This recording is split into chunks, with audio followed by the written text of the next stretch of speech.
Sülh necə dərin mənalı sözdür. Tarix də göstərir ki, böyük sülh müqavilələri təbii ki, həm cəsarət, həm də məsuliyyət tələb eləyir. Bugün Azərbaycan həmin sülhü qurmaq üçün lazım olan bütün bu keyfiyyətləri özündə birləşdirir. Bütün çətinliklərə rəğmən bugün Azərbaycan sülhü təbliğ edən nadir ölkələrdəndir və bu missiyanı böyük əzmlə davam etdirir.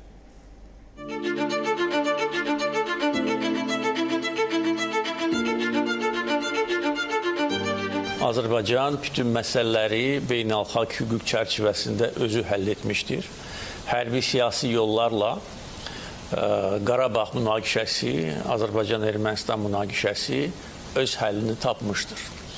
Və məhz Azərbaycan o vaxt gələcək baxışlarını ortaya qoydu. Yəni ki, bu boşluq çox davam edə bilməz. Yəni Azərbaycanla Ermənistan arasında sülh müqaviləsi olmalıdır və onun təşəbbüskarı qeyd etdiyiniz kimi biz olmuşuq. O təşəbbüsü biz irəli sürəndən sonra yenə də cavab heç yerdən gəlmədi. Onda biz məlum əsas 5 prinsipi ortaya qoyduq və bunun üzərində sülh sazişinin mətnini də biz hazırlamışdıq.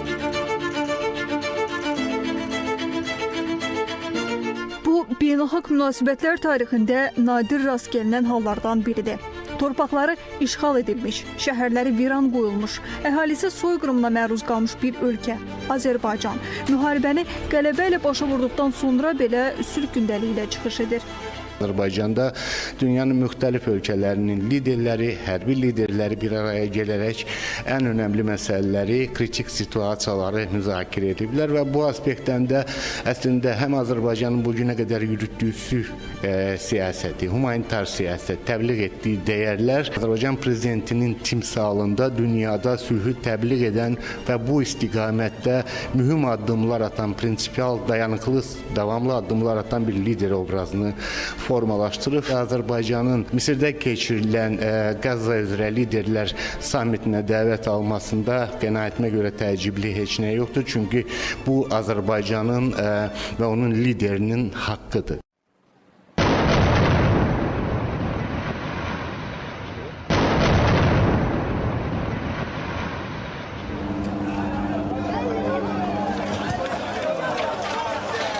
Fələstin-İsrail münasibətlərinin tənzimlənməsi və müstəqil Fələstin dövlətinin yaradılması biz qoşulmama hərəkatına sədrlik etdiyimiz zaman hər zaman diqqət mərkəzində idi.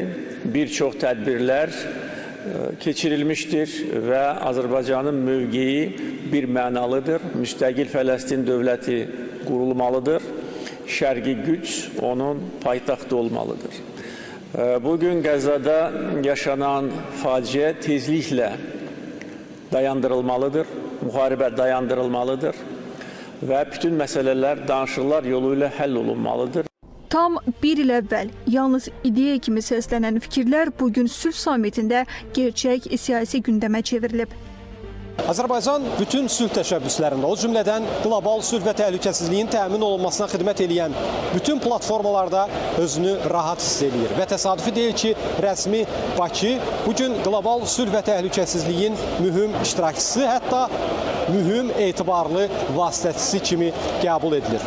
Azərbaycan yerləşdiyi bölgəyə sülhü gətirən ölkədir və bu təcrübə bütün dünya üçün maraqlıdır.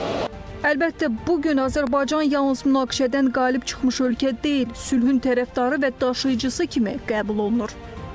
Tüm bunlarla birlikte bakıldığı zaman hem Orta Doğu coğrafyası, hem Kafkasya coğrafyası, hem de dünya siyaseti açısından da hem Erdoğan'ın etkinliğini hem de Sayın Aliyev'in etkinliğinin arttığını ve her geçen gün kendisini hissedilir bir noktaya getirdiğini görüyoruz. Bunlar oldukça önemli.